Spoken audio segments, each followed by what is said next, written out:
रसूलुल्लाह सल्लल्लाहु अलैहि वसल्लम ने फरमाया, एक आदमी रास्ते में चल रहा था। उसे बहुत ज़्यादा प्यास लगी। उसने एक कुआं देखा और उसमें उतरकर पानी पिया।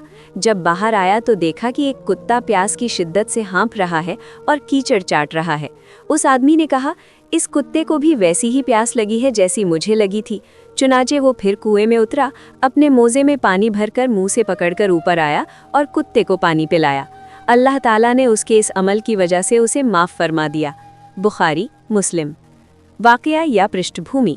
ये वाक़या नबी करीम सल्लल्लाहु अलैहि वसल्लम ने सहाबा रज़ियल्लाहु अन्हों को इसलिए सुनाया ताकि ये बताया जा सके कि रहम और हमदर्दी सिर्फ इंसानों तक सीमित नहीं है, बल्कि जानवरों के साथ रहम करना भी अल्लाह को बहुत पसंद है।